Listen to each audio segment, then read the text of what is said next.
ఆశ్చర్యమైనటువంటి ప్రేమ, కల్వరిలోని ప్రేమ. మరి కల్వరిలో ప్రేమ అంటే అది ఎంతో విలువైనటువంటి ప్రేమ.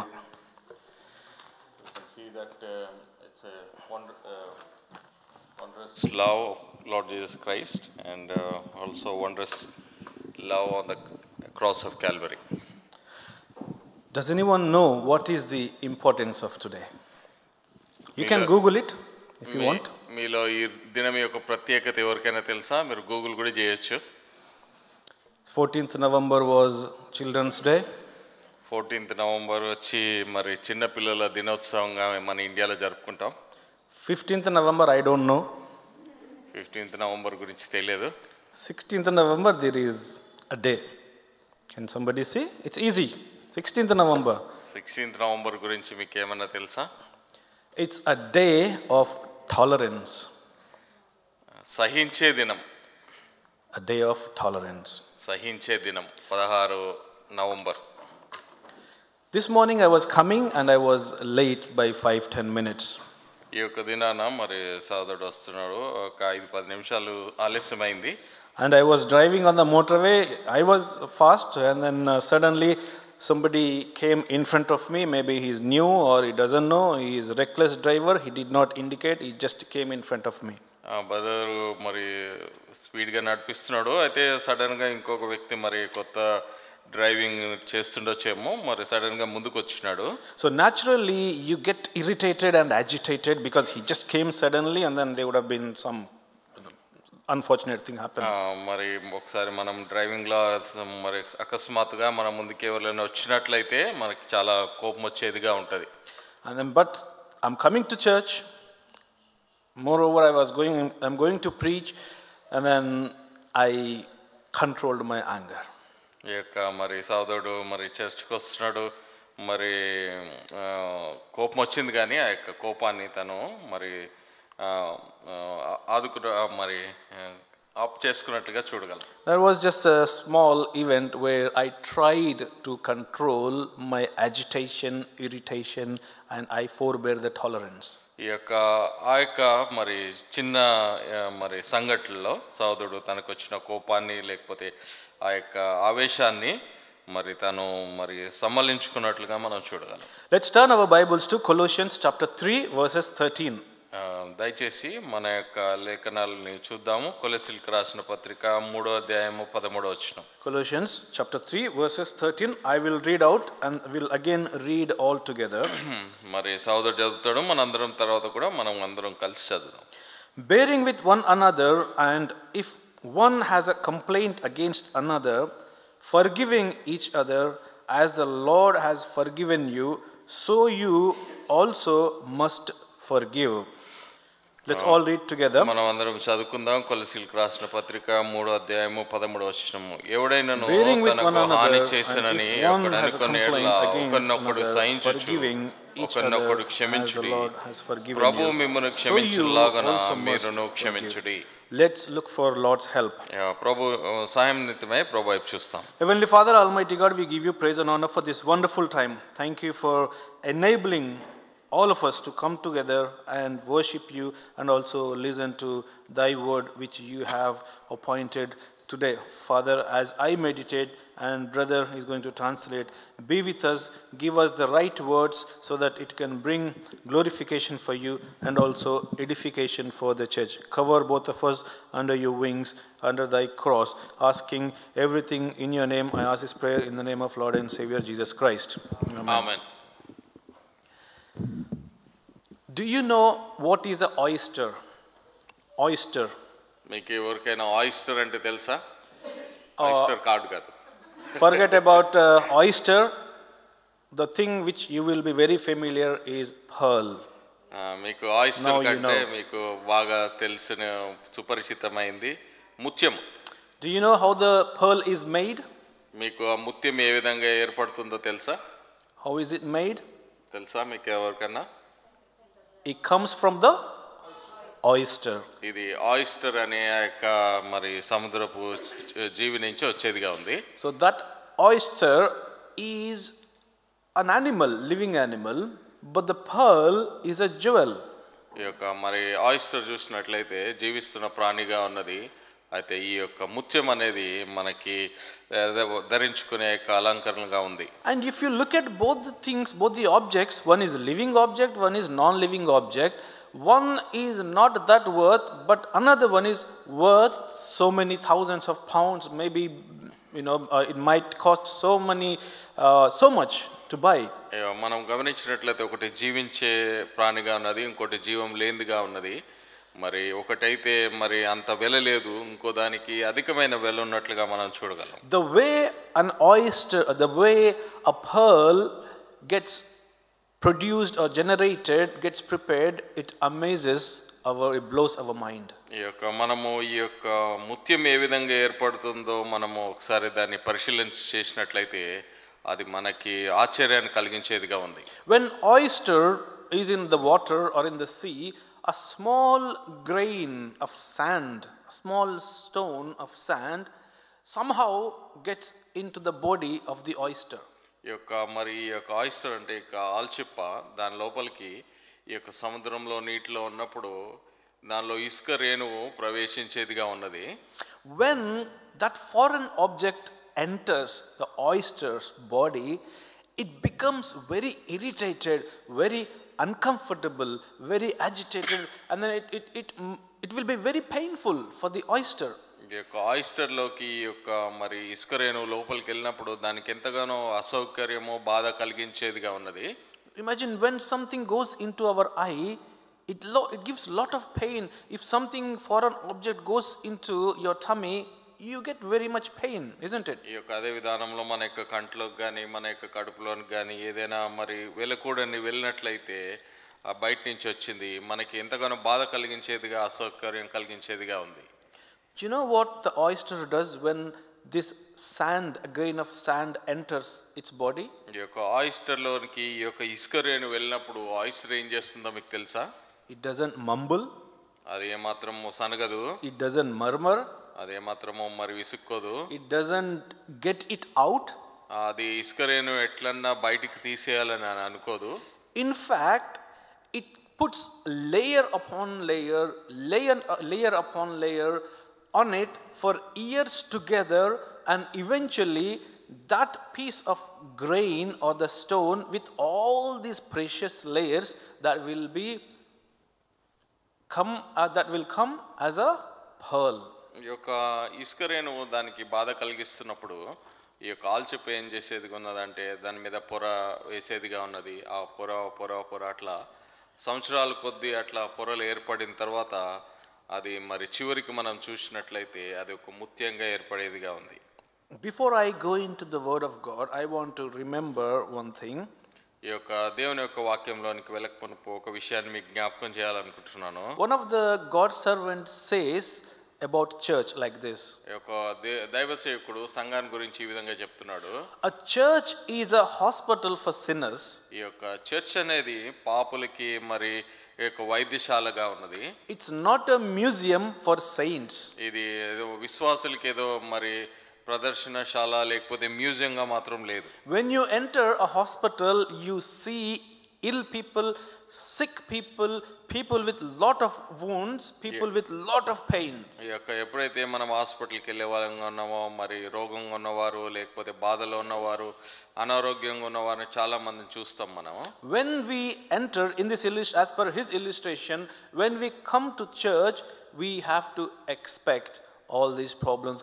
People coming from diverse communities, people coming from different backgrounds, people coming with different characteristics. ఈ యొక్క మనము సంఘానికి వచ్చినప్పుడు ఈ యొక్క ప్రజలు వచ్చిన వారు వేరే మరి ఆ యొక్క గుణగణాలు కలిగి లేకపోతే వేరే బాధలు కలిగి ఉండి వేరే మరి పరిస్థితులు గుండా వెళ్ళిన వారుగా ఉంటారు.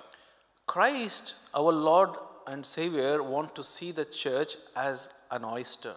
ఈ యొక్క మరి ప్రభువైన యేసుక్రీస్తు వారు మన యొక్క దేవుడు ఉన్న ప్రభువైన యేసుక్రీస్తు వారు ఆ యొక్క సంఘాన్ని ఈ యొక్క ఆయిస్టర్గా ఈ యొక్క ఆల్చిప్పగా ఆయన చూడాలని కోరుకుంటున్నాడు. An oyster which can turn an irritation, agitation, a problem into a pearl.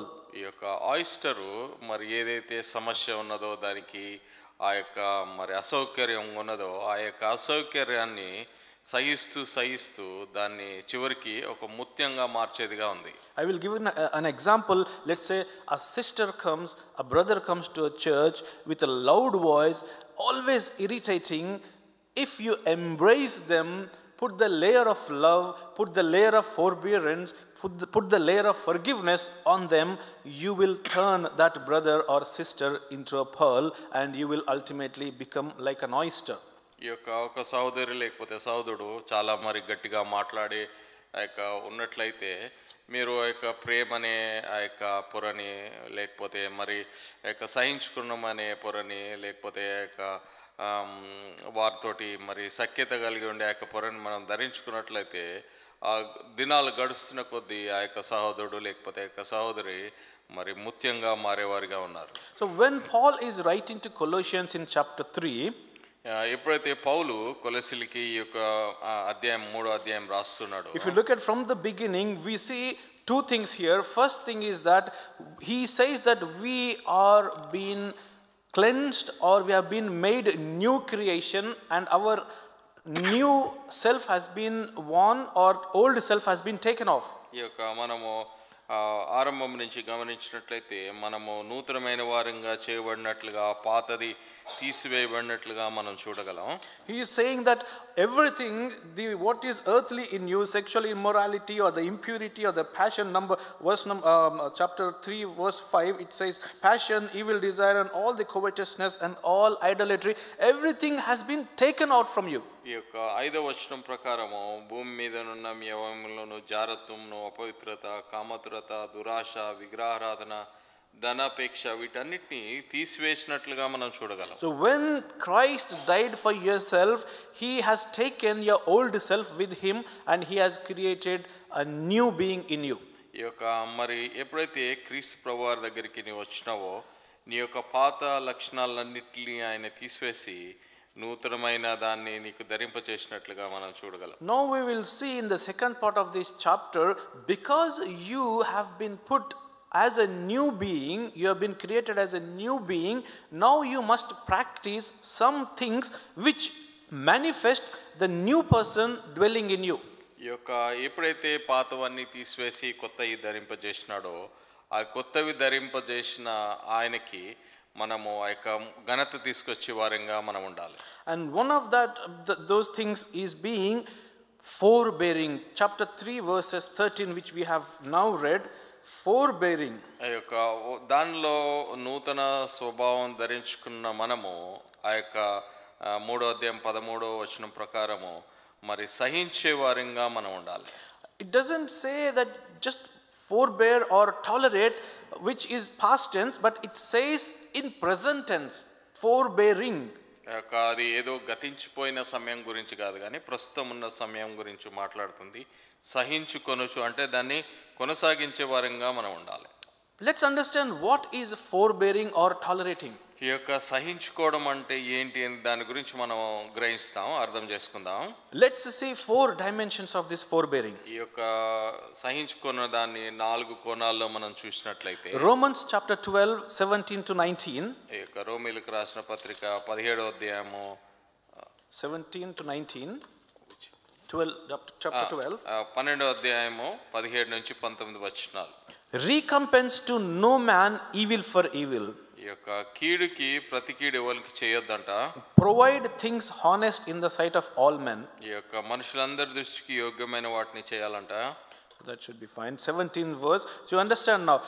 Do not do any evil for evil. ఈ యొక్క కీడుకి ప్రతి కీడు చేయొద్దు. That means when somebody is causing you annoying or being annoying to you or causing irritation or agitation, they're making you angry, then you must restrain from the retaliation. ఈ యొక్క ఎవరైతే మనకి కష్టం గాని బాధ గాని అసౌకర్యం గాని కలిగించినట్లయితే వారికి మనము అదే విధానంలో కష్టం బాధ మనం కలిగించకుండా దాన్ని మనము ఓపికతో సహించే వారంగా ఉండాలి. That's what Bible says, recompense to no man evil for evil. ఈ యొక్క కీడుకి ప్రతి కీడు చేయొద్దు అని బైబిల్ మనకు బోధిస్తుంది. That means somebody is doing evil for you, you're restraining yourself in terms of reflexing back or striking back. ఈ యొక్క ఒకవేళ ఎవరైనా మనకి కీడు చేసినట్లయితే ప్రతి కీడు చేయకుండా మనల్ని మనము మరి ఆ యొక్క సముదాయించుకొని ఆ యొక్క ఓర్చుకునే వారంగా ఉండాలి. The second dimension of forbearing is absorption of your irritation. ఈ యొక్క రెండో ఒక కోణం ఏంటంటే ఆ యొక్క ప్రతి కీడు చేయకుండా మనం దాన్ని మనలో మనమే మరి ఓర్చుకునే వారంగా ఉండాలి, అంటే దాచుకునే వారంగా ఉండాలి. When you drive a car or a vehicle, there is something called shock absorber. ఈ యొక్క మనము వెహికల్ నడిపించినప్పుడు దానికి వెహికల్కి షాక్ అబ్జర్వర్స్, అంటే ఏదైనా ప్రతిస్పందన కలిగితే అది మరి కూర్చున్న వారికి ఆ యొక్క ప్రతిస్పందన కలిగించకుండా దాన్ని షాక్ని అది అబ్జర్వ్ చేసుకునేదిగా ఉంది. It says in Proverbs 19:11. ఈ యొక్క సామెతలు 19:11 వచనం ప్రకారం, Proverbs 19 verses 11 says, సామెతలు 19:11, good sense makes one slow to anger, and it is his glory to overlook an offense. ఒకని సుబుద్ధి వానికి దీర్ఘశాంతంనిచ్చును, తప్పులు క్షమించుట అట్టి వానికి ఘనతనిచ్చును. It is a glory to overlook an offense. That means even if you're getting evil from someone, you overlook that offense. ఒకవేళ ఎవరైనా నీకు కీడు కలిగించినారు అనుకోండి, ఆ కీడును పొందినప్పటికీ కీడు నాకు కలగలేదు అనే విధానంలో నువ్వు ప్రవర్తించవలసింది. So you take the position of a shock observer without transmitting your agitation or irritation, even though if you get the evil. ఒకవేళ మనకి కీడు నష్టం కలిగించినప్పటికీ ఏ యొక్క విధానంలో షాక్ అబ్జర్వ్ పనిచేసేదిగా ఉందో దాన్ని తనలో ఉంచుకునేదిగా ఉన్నదో అదే విధానంలో మనము ప్రతిస్పందన కలిగించకుండా మనం ఉండాలి. The third dimension is endurance of the eccentricity. ఈ యొక్క మనము దాన్ని సహించుకుంటూ ముందుకు కొనసాగించే వాళ్ళుగా ఉండాలి. ఆ యొక్క సహింపుని ముందుకు తీసుకొని వెళ్ళాలి. Putting up with all the non-sinful quirks, like with their tone or pace or cultural habits, their characteristics.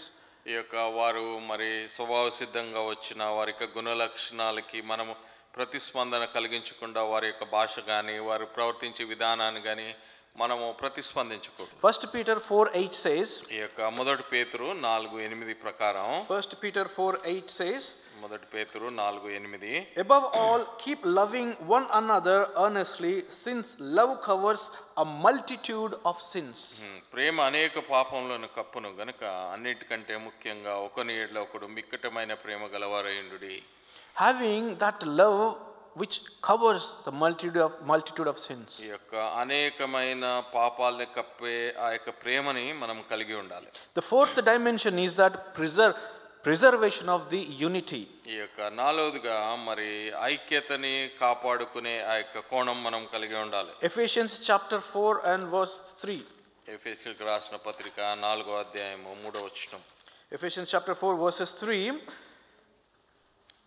Eager to maintain the unity of the Spirit in the bond of peace.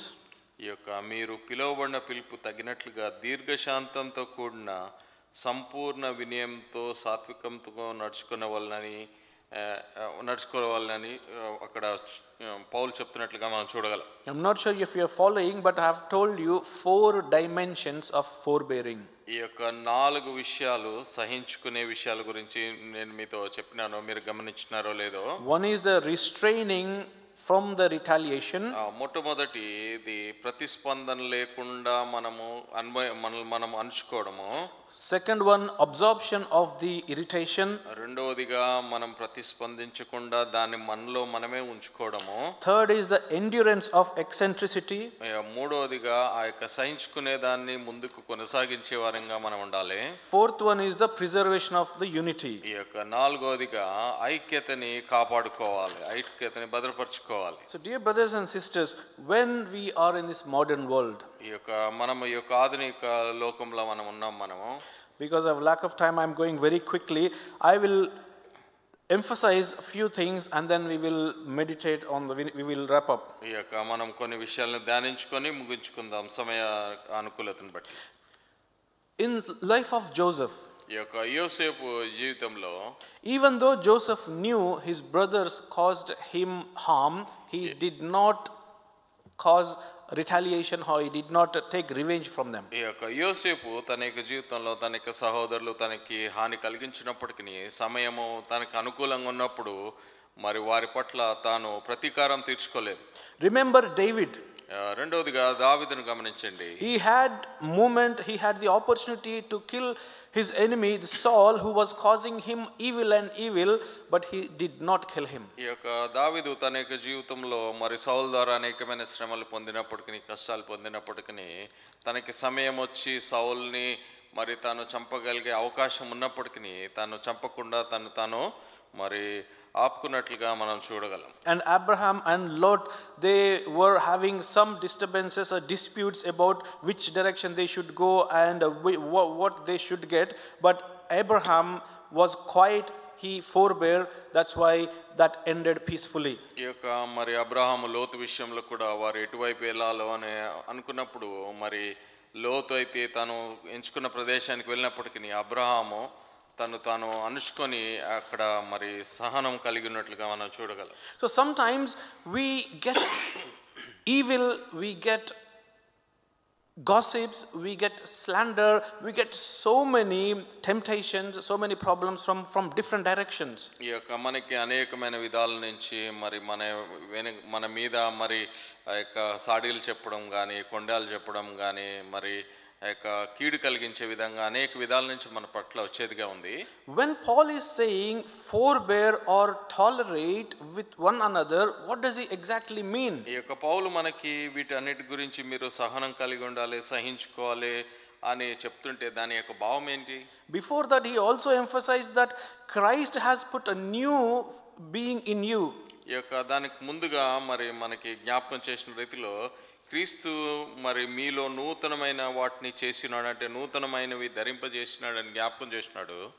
So when we trying to practice this forbearance, మనము ఎప్పుడైతే ఈ యొక్క సహనంని మనము మన యొక్క జీవితాల్లో మనము యొక్క మరి అన్వయించుకున్నప్పుడు there is one thing we can do. ఒక విషయాన్ని మనం చేయగలం. We are requested or urged to live like our Christ. ఈ యొక్క మనము క్రీస్తుని పోలి నడుచుకునే వాళ్ళని మనకి బోధించబడి ఉంది. When we are being the imitators of Christ, మనము క్రీస్తుని పోలి నడుచుకున్న రీతిలో when we look at Christ, what he has done, ఈ యొక్క క్రీస్తు ప్రభువారు ఆయన ఏం చేస్తున్నారో మనం చూసినట్లయితే that gives us the standard how we can forbear. ఈ యొక్క అది మనకి ఒక స్థాయిని చూపిస్తుంది. ఆ యొక్క స్థాయిని బట్టి మనం కూడా ఏ విధానంలో సహనం కలిగి ఉండాలో నేర్పించేదిగా ఉంది. Let's look 4 qualities or 4 aspects of Christ, how he forbear us. ఈ యొక్క క్రీస్తు ప్రభువారు మరి మనల్ని ఏ విధానంలో సహించుకున్నాడో 4 గుణాలు లేకపోతే 4 యొక్క కోణాల్లో మనం గమనించినట్లయితే Romans chapter 5 verses 8 says, ఈ యొక్క రోమీయులకు రాసిన పత్రిక 5వ అధ్యాయం 8వ వచనము, Romans 5 chapter 5 and verses 8, రోమీయులకు రాసిన పత్రిక 5వ అధ్యాయం 8వ వచనము, but God shows his love for us in that while we were still sinners, Christ died for us. ఈ యొక్క అయితే దేవుడు మన ఎడల తన ప్రేమను వెల్లడిపరుచున్నాడు. ఎట్లనగా మనం ఇంకనూ పాపులమై ఉండగానే క్రీస్తు మన కొరకు చనిపోయాను. Look at the way Christ forbear us. ఈ యొక్క గమనించండి, క్రీస్తు మనల్ని ఏ విధానంలో సహించుకున్నాడో. While we were yet sinners, he forbear us. ఈ యొక్క మనం ఇంకనూ పాపులంగా ఉన్నప్పుడే ఆయన మన గురించి సహనం కలిగి ఉన్నాడు. He initiated reconciliation for us. ఈ యొక్క ఆయన నుంచి మన పక్షంగా ఆ యొక్క సమాధాన క్రియని ప్రారంభించినాడు. Before we knew him, he started forbearing us. ఈ యొక్క మనం ఆయన తెలియకముందే ఆయనకు తెలియకముందే ఆయన మనల్ని భరించుకున్నట్లుగా చూడగలం. Now we encounter so many people, we know before we get introduced to them. These days we have social medias, we have some messengers, people give the message, pass the message even before we meet the person. మనము ఒక కొత్త వ్యక్తిని కలవక ముందే ఆయన గురించి కొంచెము మరి సమాచారం మనం కలిగి ఉంటాము. సోషల్ మీడియా ద్వారా మెసేజ్ల ద్వారా మనం ముందుగానే గ్రహించే వారంగా ఉన్నాము. And unlike to Christ, what we do, మనము క్రీస్తు వలె కాకుండా మనం ఏ విధంగా చేసేవారంగా ఉన్నాం, we dig deep into that person's history, their family history, their person history, and then we will be ready not to forgive them but to attack them. ఈ యొక్క వారి యొక్క వ్యక్తిగత విషయాలు బాగా లోతుగా తెలుసుకొని మనం వారిని క్షమించే వారంగా కాకుండా వారిని మనము వారిపైన దాడి చేసే వారంగా ఉంటాం. We do not absorb their characteristics, but we amplify those characteristics. ఈ యొక్క మనం ఆ యొక్క గుణ లక్షణాలని మనము ఆ యొక్క సహించుకోకుండా అదే విషయాల్ని మనం ఎత్తి చూపే వారంగా ఉంటాం. But Christ, before we knew him, before we were even created, before reconciliation, he forbore us. ఆయన యొక్క సమాధాన క్రియని ఆయన ప్రారంభించినాడు, ఆయన మనల్ని భరించినాడు. After that, what he has done, he completed an act of the reconciliation. అంతేకాకుండా ప్రారంభించడమే కాకుండా ఆ యొక్క సమాధాన ప్రక్రియని ఆయన ముగించి ఉన్నాడు. Same book of Colossians chapter 2 verses 13 and 14 says, ఈ యొక్క కొలొస్సీలకు రాసిన పత్రిక 2వ అధ్యాయం 13-14 వచనాలు, and you who were dead in your trespasses and the uncircumcision of your flesh, God made alive together with him, having forgiven us all your trespasses by cancelling the record of debt that stood against us with its legal demands. This he set aside, nailing it to the cross. యొక్క తెలుగులో 13 నుంచి 15 వచనాలు ఉన్నాయి. మరియు మన అపరాధముల వలనను శరీరం వలన సున్నతి పొందక వలనను మీరు మృతులై ఉండగా దేవుడు వ్రాతపూర్వకమైన ఆజ్ఞ వలన మన మీద రుణంగాను మనకు విరోధంగాను ఉన్న పత్రమును మేకులతో సిలువ కొట్టి దాని చేవ్రాతను తుడిచి మనకు అడ్డం లేకుండా దాన్ని ఎత్తివేసి మన అపరాధములన్నింటినీ క్షమించి ఆయనతో కూడా జీవింపజేసెను. The second thing Jesus Christ has done, he completely forgave the sins. ఈ యొక్క రెండోదిగా ప్రభువైన యేసుక్రీస్తు వారు ఆ యొక్క పాపాన్ని పూర్తిగా క్షమించినట్లుగా చూడగలం. There was no partial amnesty. ఈ యొక్క ఏదో మరి తాత్కాలికమైన ఆ యొక్క ప్రక్రియను ఆయన చేయలేదు. He cancelled the debt fully. ఆయన ఆ యొక్క రుణాన్ని పూర్తిగా కొట్టివేసినట్లుగా చూడగలం. And third thing he did was he paid costly price. ఈ యొక్క మూడోదిగా ఆయన విలువైన యొక్క క్రయాన్ని చెల్లించినాడు. And fourth thing he did was unconditional sacrifice. ఈ యొక్క నాలుగోదిగా ఏ మాత్రము షరతులు లేని యొక్క మరి ఆ యొక్క బలిని ఆయన అర్పించి ఉన్నాడు. So when we come to the likeness of Christ, మనము క్రీస్తు ప్రభువారి పోలిన ప్రకారము అంటే ఆయన చేసిన ప్రకారం మనం చేయాలన్నట్లయితే this is the standard we need to have in front of us. ఈ యొక్క మనము ఇటు విధమైన స్థాయిని మన ముందు ఉంచుకోవాలి. That is the proportionate we should aim for. ఈ యొక్క ఆ యొక్క చూపించిన యొక్క స్థాయికి తదనుగుణంగా మనం చేయవలసి ఉంది. When he initiated the conciliation when we were still sinners, in the same way when we know a brother or a sister they are into a problem, they are causing a problem or irritation or annoying you, that's when your forbearing need to start.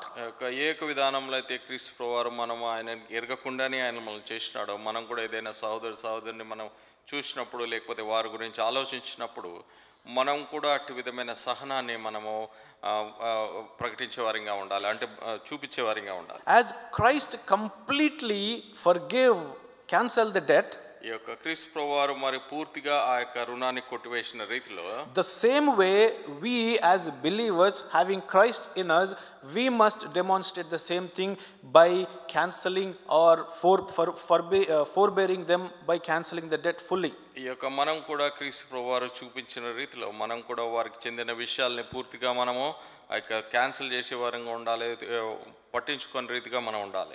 And the third thing is interesting here. When Bible says the cross is very costly, God Jesus paid a costly price. ఈ యొక్క Bible ప్రకారము మరి ఈ యొక్క సిలువ క్రయము చాలా గొప్పది, అది విలువైన క్రయం ఆయన చెల్లించి ఉన్నాడు. So what cost can we pay? మనం ఎట్టి విధమైన క్రయాన్ని మనం చెల్లించే వారంగా ఉండాలి. Should we go and take away all our money and give the cost to them? లేకపోతే మనకున్న డబ్బులంతా తీసుకొని వెళ్ళి వారికి ఇచ్చేయాలా? Or give the jewelry to them? లేకపోతే మనకు కలిగి ఉన్న యొక్క నగలు ఇచ్చేయాలా? Give the gift to them saying that I am forbearing you, but have that same kind of grudge in your heart? ఈ యొక్క మరి నేను సహిస్తున్నానని ఆ యొక్క నీకు విరుద్ధంగా ఉన్నదాన్ని కొట్టివేస్తున్నానని చెప్పాలా? When Bible says your forbearance should be costly, Bible మనకి సెలవిస్తున్న రీతిలో నువ్వు ఆ యొక్క సహించేది నీకు చాలా మరి క్రయం చెల్లించాలని చెప్పినప్పుడు the way you need to show the cost is నువ్వు ఆ యొక్క క్రయాన్ని ఏ విధంగా చూపించాలంటే whatever you feel you think are costly in your life, ఈ యొక్క నీ యొక్క జీవితంలో ఏదైతే నువ్వు ఆలోచిస్తావో అది చాలా విలువ కలిగిందని, whatever the things which are precious in your life, నీ యొక్క కన్ను దృష్టిలో ఏదైతే ప్రశస్తమైనదిగా ఉన్నదో those things should be sacrificed. ఈ యొక్క అటు విషయాల్ని నువ్వు మరి త్యాగం చేసేవాడిగా ఉండాలి. Some of us, our pride may be very costly. ఈ యొక్క కొంతమందికి మరి వారి యొక్క జీవితంలో వారి యొక్క గర్వము చాలా మరి విలువైనదిగా ఉంటుండొచ్చు. People may go around saying that I've done this, I've achieved this, I am so better than anybody else, I am greater than somebody else, I am superior than somebody else. ఈ యొక్క వారు చేసిన విషయాలు కానీ నేను అది చేశాను ఇది చేశాను, ఆయన కంటే నేను గొప్పవాడిని, ఆయన కంటే నేను ఇది చేశానని చెప్పేవారంగా ఉంటారు కొంతమంది. If you are not sacrificing that or compromising that pride in your life with your brother, that means you're not paying costly price towards the brother. ఒకవేళ నీ యొక్క సహోదరుడిగా ముందు కానీ సహోదరిగా ముందు కానీ అటు విధమైన క్రయాన్ని నువ్వు చెల్లించకపోయినట్లయితే అది మరి నువ్వు యొక్క సహించే గుణము లేనివాడిగా ఉంటావు. Giving costly price is getting rid of your ego and forbearing the other person. ఇతరుల పట్ల నువ్వు కలిగి ఉన్న యొక్క ఈగోని, నాకంటే నువ్వు గొప్పవాడు అన్న యొక్క విషయాన్ని మనము ఎప్పుడైతే మనము ఆ యొక్క జయించేవారిగా ఉంటామో దాన్ని మనము ఆ యొక్క సహించుకునే లక్షణాన్ని మనం కలిగి ఉంటాం. When you sacrifice your pride, ఎప్పుడైతే మన యొక్క గర్వాన్ని మనము త్యాగం చేస్తామో, when you sacrifice your ego, ఎప్పుడైతే మనం కలిగి ఉన్న యొక్క ఈగోని త్యాగం చేస్తామో, when you sacrifice your talents, when you sacrifice your rights and comforts, ఎప్పుడైతే నీకు కలిగి ఉన్న యొక్క హక్కులు కానీ లేకపోతే నీకు కలిగి ఉన్న యొక్క సుఖమైన స్థితిని నువ్వు త్యాగం చేసేవాడిగా ఉంటావు, which you think in your life are very precious to you, నీ యొక్క జీవితంలో అవి నీకు చాలా ప్రశస్తమైనవి నువ్వు అనుకున్నప్పుడు, then you are paying costly price to forbear your brother or sister. నీ యొక్క సహోదరుని సహించేవారిగా నువ్వు వాటిని త్యాగం చేసినప్పుడు నువ్వు దానికి క్రయం చెల్లించేనట్లుగా మనం గమనించాలి. When Jesus Christ went to the cross, he did not care about his shame, he did not care about his blame, his rights or his comfort. ఈ యొక్క ప్రభువైన యేసుక్రీస్తు వారు సిలువ పైన వెళ్ళినప్పుడు తనకు పొందిన యొక్క మరి ఆ యొక్క అవమానాన్ని, దుఃఖాన్ని, మరి తనకు కలిగిన యొక్క మరి ఆ యొక్క ఘనతను అంతటిని ఆయన ఏమాత్రం పట్టించుకోలేదు. That's how it became very valuable and costly price for you and me. ఈ యొక్క అందు గురించి అది నీకు నాకు మన యొక్క జీవితాల్లో చాలా విలువైన మరి క్రయంగా ఉన్నది. When we are showing Christ likeness in our heart, in our life, ఎప్పుడైతే క్రీస్తు ప్రభువారి యొక్క జీవితాన్ని మన యొక్క జీవితాల్లో మనం బయలుపరిచినప్పుడు, you need to pay a costly price toward your brother or sister. మన యొక్క సహోదరుల పక్షాన మనం అటు విధమైన క్రయాన్ని చెల్లించేవారిగా ఉండాలి. Dear brother and sister, bearing with one another is not absence of conflict.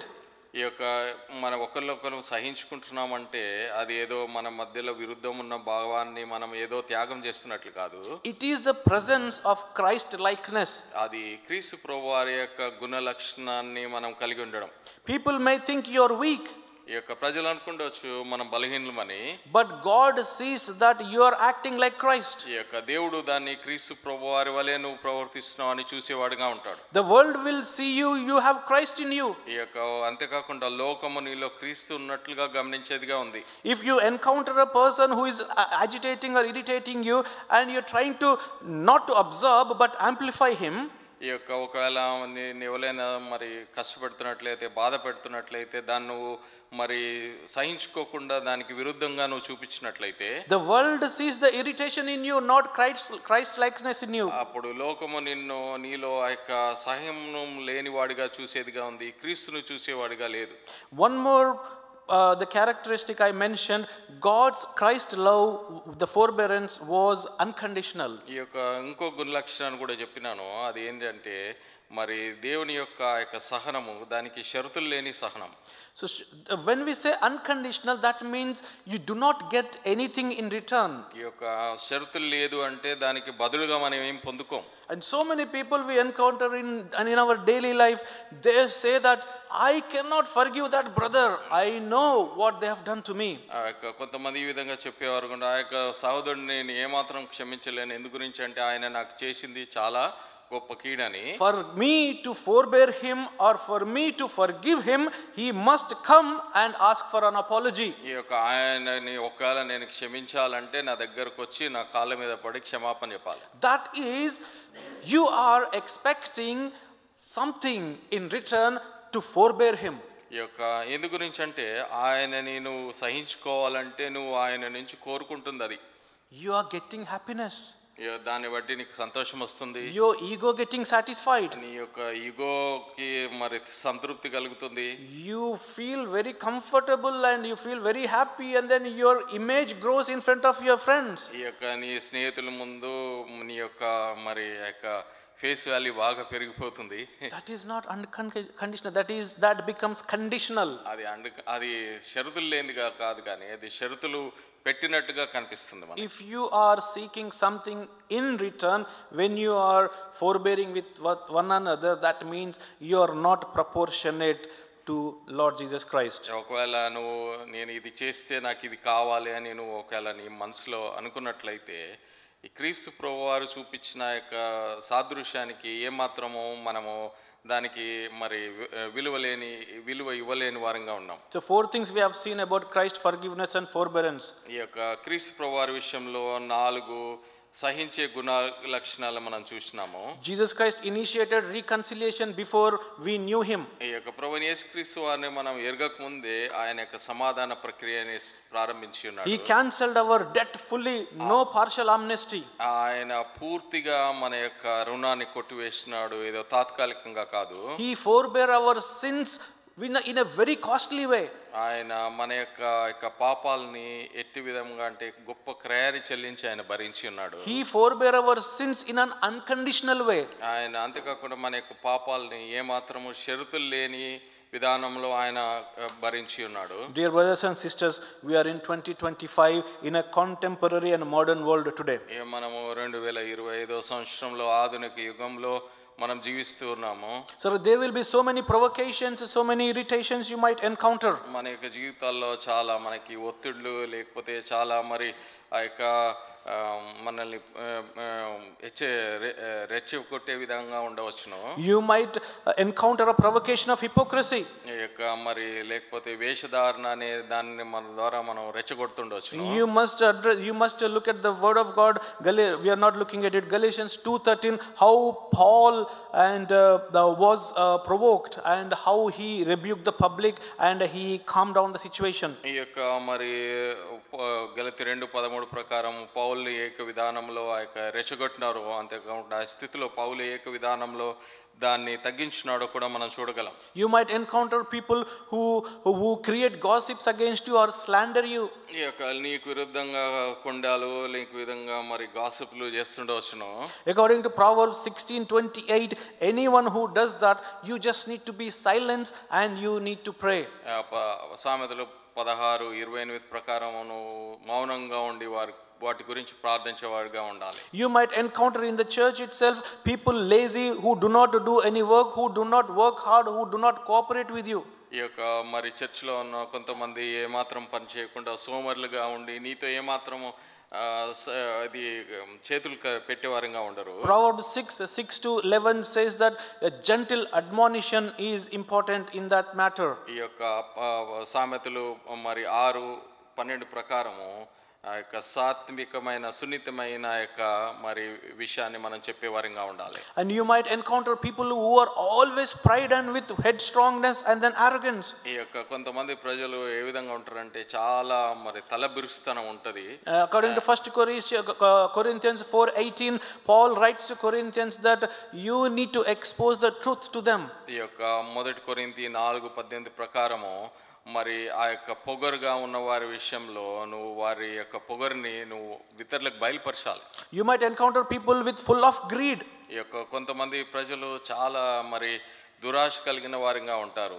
As per Luke chapter 12 verses 15, Jesus talks to the crowd in the form of parables and warning them. ఈ యొక్క లూకా 12:18 ప్రకారం ప్రభువైన యేసుక్రీస్తు వారు ఆ యొక్క మరి ఉపమాన రీతిలో బోధించినప్పుడు, and you might encounter sexual immorality as well. ఈ యొక్క మరి అంతే కాకుండా ఈ యొక్క మరి శరీరాశ మరి ఈ యొక్క మరి జారత్వాన్ని కూడా నువ్వు ఎదుర్కొంటూ ఉండవచ్చును.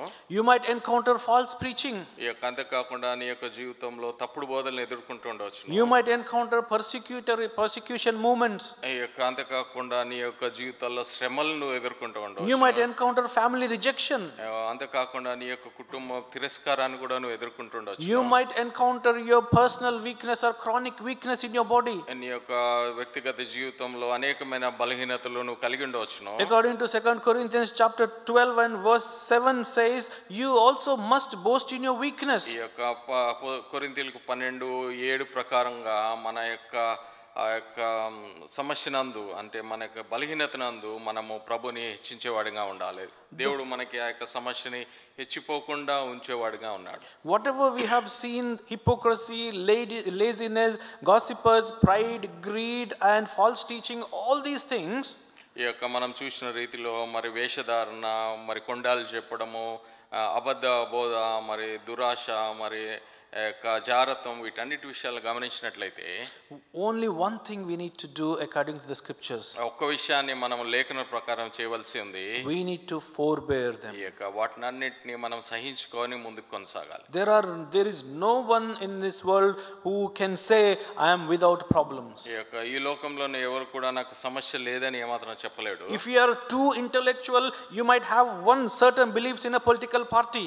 ఈ యొక్క మరి నువ్వు చాలా తెలివిగలవాడైతే ఒక మరి పొలిటికల్ పార్టీ విషయంలో నువ్వు మంచి ఆసక్తి కలిగి ఉండవచ్చును. Some person comes, then they will have some more beliefs in another different political party. ఈ యొక్క వేరే వాళ్ళు ఉండి వేరే విధమైన ఆ యొక్క నమ్మకాలు వాళ్ళు కలిగి ఉండవచ్చును. Bible says Romans 14:1, do not quarrel with anyone. ఈ యొక్క రోమీయులకి 14:1 ప్రకారంగా వారితో ఎట్టి విధమైన సంశయాల్ని తీర్చడానికి వాదాలు మనం పెట్టుకోకూడదు. When you are singing songs, when you are in a worship band, one person may not agree with another person way of singing, way of playing. ఈ యొక్క ఒక వ్యక్తి మరి బ్యాండ్ లో ఉన్నప్పుడు ఆ యొక్క మిగతా వ్యక్తులతోటి ఆ యొక్క బ్యాండ్ ప్రకారంగా సంగీతం బ్యాండ్ ప్రకారంగా agri కాకపోతుండవచ్చును. According to 1 Corinthians 14 and 40, it says decently and in order we need to correct ourselves. మొదటి కొరింథీ 14 ప్రకారంగా మరి ప్రార్థన చేతను వారికి మరి మనసు ఫలవంతంగా ఉండేటట్లుగా మనం చెప్పవలసింది. There may be problems with the parents and the children. అంతేకాకుండా తల్లిదండ్రులతోటి పిల్లలతోటి మనకు సమస్యలు ఉండవచ్చు. These days the younger generation is called Gen Z. ఈ యొక్క మరి యవన దశలో ఉన్న వాళ్ళు మరి మనం గమనించినట్లయితే Gen Zs. Gen Zs అనే మరి వాళ్ళు పిలువబడుతున్నారు. The generations before them called boomers. మరి ముందున్న తరం వాళ్ళు మరి పాత కాలం చెందిన వారిగా వాళ్ళు పిలువబడుతున్నారు. The parent and the children they are from two different generations. ఈ పిల్లలైతే మరి రెండు విధాలైన ఆ తరాలతో మరి వారు పోరాడవలసింది. Parents may be uneducated. తల్లిదండ్రులు అయితే చదువు లేని వారుగా ఉండవచ్చు. They may be educated but they have not seen the modern world. వాళ్ళు చదువు ఉండవచ్చును కానీ ప్రస్తుతం ఆధునిక యుగం వారికి తెలియకపోతుండొచ్చును. People who are born and brought up here, this generation, they might be very intellectual, they might be very tech savvy and very fast. ఇప్పుడు ఈ తరంలో పుట్టిన వాళ్ళు చాలా తెలివిగలవారు, అంతేకాకుండా ఉన్న టెక్నాలజీ బాగా దానిపైన పట్టు కలిగి ఉండవచ్చును. But if you want to show Christ likeness in your life, ఒకవేళ నీ యొక్క జీవితంలో క్రీస్తు పోలిన విధానాన్ని చూపించాలన్నట్లయితే you should not have intergenerational clashes. ఈ యొక్క మరి ఏదో మరి తరాల మధ్య ఉన్న యొక్క వ్యత్యాసాన్ని మనం చూపించకూడదు. What you are trying to do is that you are undermining your parents that they do not know anything. నువ్వేం చేస్తున్నావు అంటే నీ తల్లిదండ్రులకి ఏం తెలియదని వారిని తక్కువ చేసేవాడిగా ఉన్నావు. So where is the forbearance? ఎక్కడ నువ్వు సహనం కలిగి ఉంటున్నావు? Where are you sacrificing your ego? ఎక్కడ నీ యొక్క ఈగోని నువ్వు త్యాగం చేస్తున్నావు? Where are you coming out of your comfort? లేకపోతే నీకు కలిగి ఉన్న యొక్క సుఖవంతమైన జీవితంలోంచి ఎట్లా బయటకు వస్తున్నావు? Where are you losing your rights? ఈ యొక్క నీ యొక్క హక్కులు నువ్వు ఏ విధంగా కోల్పోతున్నావు? But Christ lost all these things. అయితే క్రీస్తు ప్రభువారు సమస్తాన్ని కోల్పోయినాడు. He did not have any intergenerational clashes. ఆయనకి మరి యొక్క తరాల మధ్య ఉన్న యొక్క వ్యత్యాసం ఉందో ఆయనను చూపించలేదు. He did not fight with the Pharisees and Sadducees that he is correct and they are wrong. I know Jesus Christ rebuked them of their disbeliefs, but he did not quarrel with them. అయితే పరిసయ్యులు శాస్త్రులతో ఆయన ఏమాత్రము మరి ఆ యొక్క వాగ్వాదాలు చేయలేదు. అయితే కోపంగా, కానీ వారిని ఆయన గద్దించినట్లుగా మనం చూడగలం. He did not have any racial microaggressions or racial problems with the other Jews or Gentiles. మరి ఆయన యొక్క రేషియల్ డిస్క్రిమినేషన్ అంటే మరి వేరే వాళ్ళని కింద చూపించినట్లుగా ఆయన చూడలేదు. These days we have this caste system. ఈ యొక్క దినాల్లో మనకి ఈ యొక్క క్యాస్ట్ సిస్టమ్ ఉంది. If we see somebody who is from a lower caste, ఒకవేళ ఆయన తక్కువ కులానికి చెందిన వాడైతే we try to suppress them.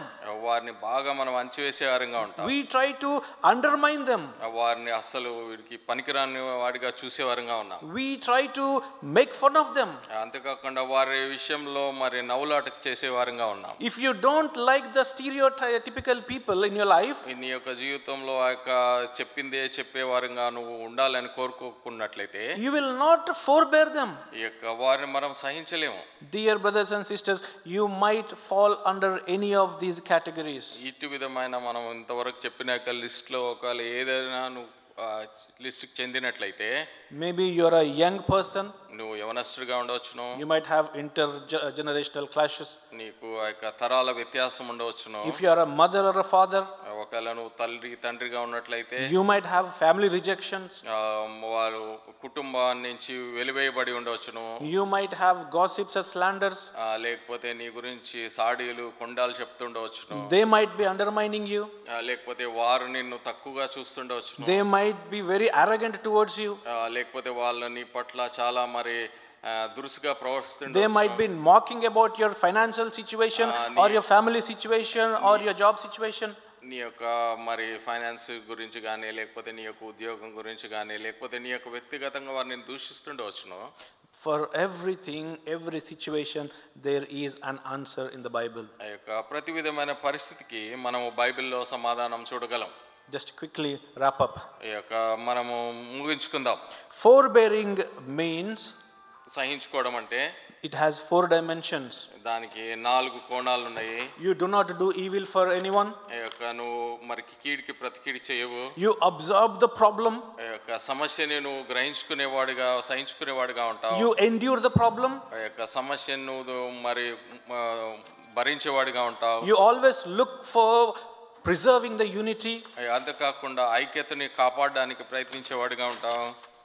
Then when we come to put this into practice, ఎప్పుడు అయితే వీటిని మనము మరి ప్రయోగాత్మకంగా మనకి జీవితాల్లో ప్రారంభించినప్పుడు, Paul is saying be proportionate to Christ. ఈ యొక్క పౌలు ఈ విధంగా చెప్తున్నాడు, క్రీస్తునికి పోలి నడుచుకోవాలి అని. Do not show the conflict in your problem, but show Christ likeness in your problem.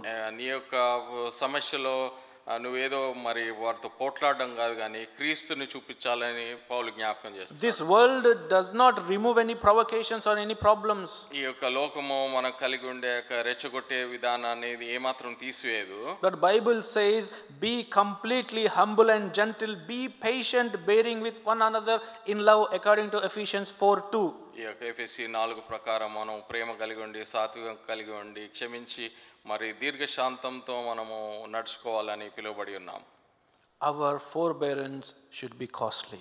ఈ యొక్క మన యొక్క సహించుకోవడము విలువ కలిగిన సహించం. Your forbearance should be complete. ఈ యొక్క మనము సహించుకోవడము సంపూర్ణం కలిగి ఉండే సహించే మనం కలిగి ఉండాలి. Your forbearance should be unconditional. ఈ యొక్క మనం సహించేది షరతులు లేని సహనం కలిగి ఉండాలి.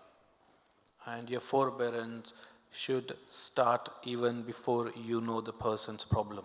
ఈ యొక్క వ్యక్తి యొక్క సమస్యలు తెలియక ముందే మన సహనాన్ని మనం చూపించాలి. That is when you show presence of Christ in you. అది ఏ విధంగా సాధ్యం అంటే, క్రీస్తు మనలో ఉంటే గానీ అటు విధమైనది సాధ్యం కాదు. People might ask a question. ఇక ప్రజలు మనల్ని ప్రశ్న అడుగుతుండొచ్చును, brother, సోదరుడా, I am trying to forgive my brother or forbear my sister. నా యొక్క సహోదరుని లేకపోతే నా యొక్క సహోదరుని నేను సహించుకోవాలని అనుకుంటున్నాను. This week or next week, the week after, ఈ యొక్క వారం కానీ వచ్చే వారం కానీ వచ్చే వారం పై వారం కానీ, the way you can do this is ఇది ఏ విధంగా నువ్వు చేయగలవంటే, come to the one who forbear us, ఈ యొక్క ఎవరైతే మనల్ని భరించుకున్నాడో ఆయన దగ్గరికి రావాలి. fall onto the feet of the one who forbear us, ఈ యొక్క ఎవరైతే మనల్ని భరించుకున్నారో ఆయన యొక్క కాళ్ళ మీద పడాలి. examine, observe the one who took our problems, our sins until to the death. ఈ యొక్క ఎవరైతే మరణం వరకు మన యొక్క సమస్యల్ని మన పాపాలని తీసుకొని వెళ్ళాడో ఆయన చెంతకు రావాలి. At that same cross, ask for some strength from that forbearer.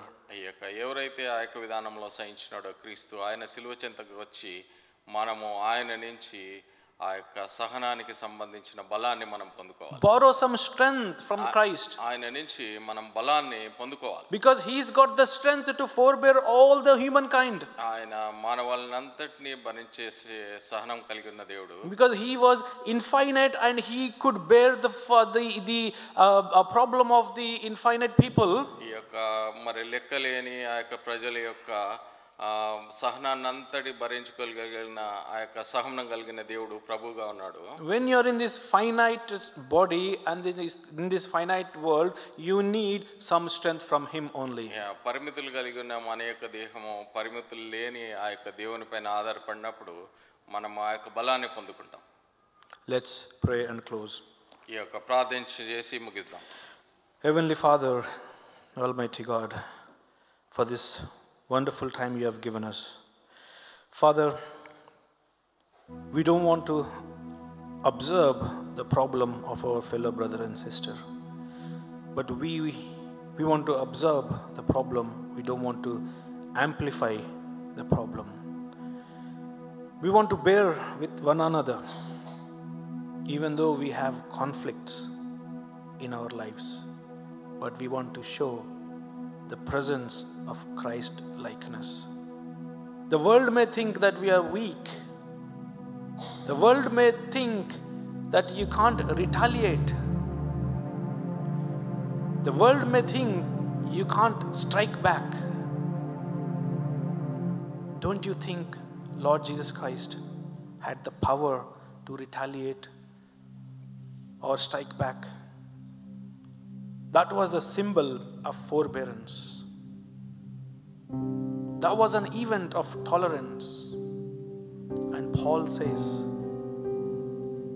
exhibit and manifest same level of, same proportion of Christ's forbearance. If you're struggling, if your heart is not ready to forbear any of your brother, sister, friend, or family member, or employer, anyone whom you see they becoming a big issue for you, this is the time you need to come to the cross, where all your burden has been taken onto the cross. The very God who forbear on the cross is able to give the strength to forbear all these provocations, all these irritations, all these nuances you might encounter in this world. Let's come to his feet, ask his strength. That's the only strength we need to forbear, to take up that burden, to compromise our pride, to leave our comforts, to leave our ego. Father, help us to be like you and forbear with one another. It's not just one-time event. It is a lifelong event. Forbearing with one another. ఒకరినొకడు సహించుచు like Christ died for us, like Christ forbear us. Let's be like Christ. Show Christ through our lives, forbearing one another. Thank you, Father. Thank you for helping us so far. This week, next week, all the weeks, help us to forbear. Help us to depend on you for your strength, for forbearing all our relatives and friends.